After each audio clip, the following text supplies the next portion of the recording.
ओम राम राम। बाल संरक्षण के अंतर्गत अनेकों प्रश्नों के उत्तर देते जा रहे हैं। बच्चे अपने प्रश्नों के बड़ी जिज्ञासा से गागर से सागर चैनल के माध्यम से मुझ तक भेजें और मैं उनके जवाब देता रहूं। मेरे पास एक बच्चे का प्रश्न आया, शराब खाना खराब क्यों है?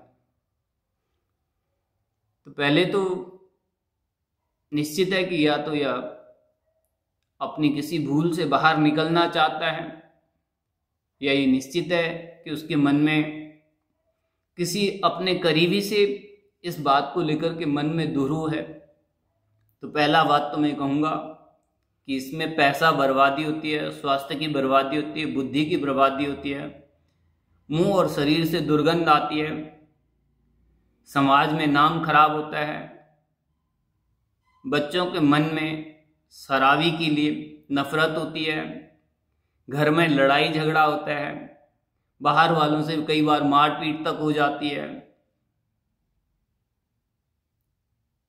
बस पूरे घर में बर्बादी समझो, इसलिए इसे शराब खाने को खराब कहा जाता है।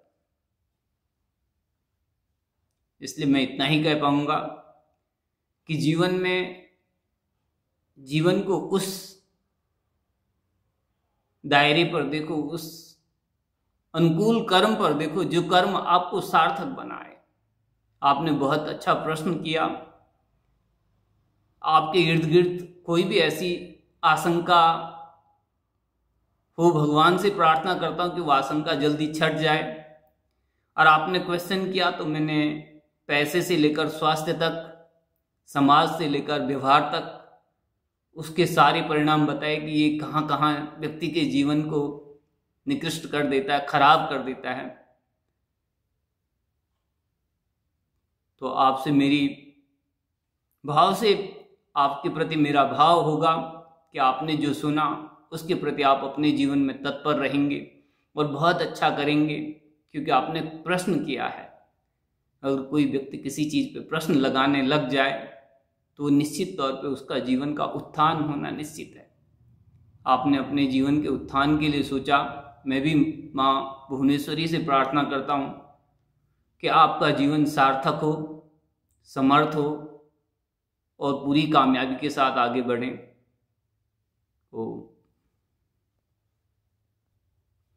ओम राम राम। गागर में सागर चैनल को सब्सक्राइब करके आप जिस प्रोत्साहन को, जिस खुशी को पा रहे हैं, उस खुशी के लिए मैं भी सतत प्रयासरत रहूँगा।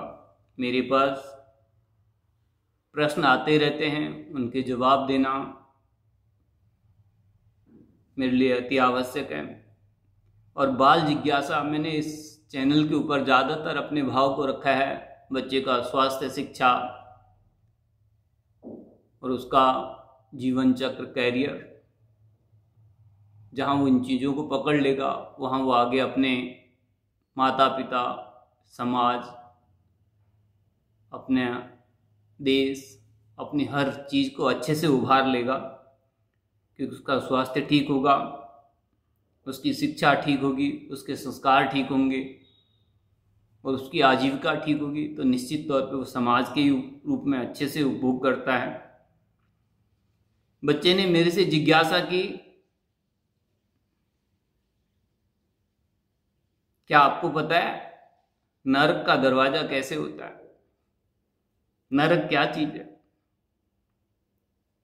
तो मैं तो अपने भावों में यही कहूंगा कि नरक के बारे में सुन लो। जो 3 मानव की अभिलाषाएं, नहीं कहूंगा मैं उन्हें, जो 3 व्यक्ति के अंदर दुर्गुण हैं, उन दुर्गुणों से बच गया, वो नरक से भी बच गया।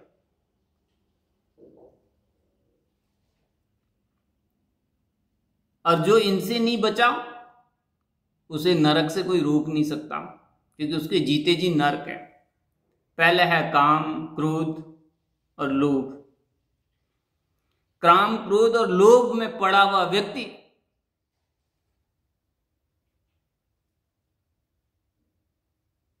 अपने जीवन को सार्थक नहीं कर सकता,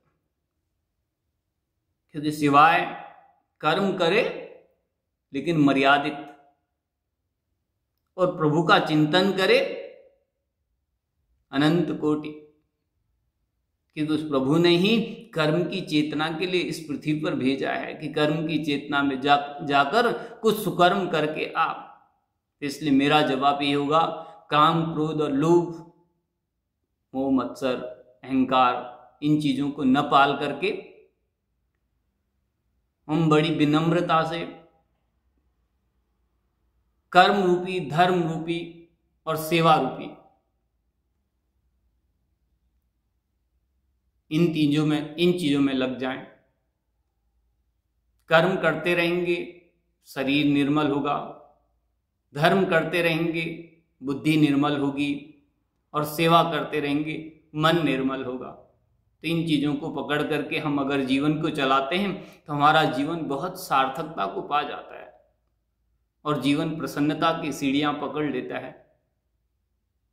बाल जिज्ञासा में अति प्रसन्नता होती है कि बच्चे द्वारा ये प्रश्न किया गया, तो उसके लिए बहुत बहुत साधुवाद। नरक का द्वार है नहीं, हम खुद बनाते हैं। जैसे परमात्मा ने पृथ्वी पर वनस्पति भेजी हुई है वायु को पूरित करने के लिए, अगर हम सारे पेड़ पौधे जिस तरीके से कटते जा रहे हैं, काटते रहें, तो हम पृथ्वी को प्रदूषित कौन कर रहा है? परमात्मा ने तो नहीं किया। परमात्मा ने तो उसे बहुत अच्छे से संजो के हमारे को दे रखी है, लेकिन खराब कौन कर रहा है? हम स्वयं से कर रहे हैं। इसलिए उसको खराब करने का मतलब है नरक का द्वार अपने लिए बनाना। तो वो नरक का द्वार हम स्वयं से बना रहे हैं, इसलिए हम उस नरक के द्वार से अपने को बचाएं। आपकी जिज्ञासा शांत होती रहे। इन्हीं शुभकामनाओं के साथ आगे भी आपके साथ आपके प्रश्नों के उत्तर देता रहूँगा। बाल संरक्षण के अंतर्गत ये जो हमारा मुहिम है और जो आप क्वेश्चन करते जाते हैं, उनके उत्तर आप तक मैं पहुंचाता रहूं और आप उनके ऊपर 100% आगे उतरते रहें।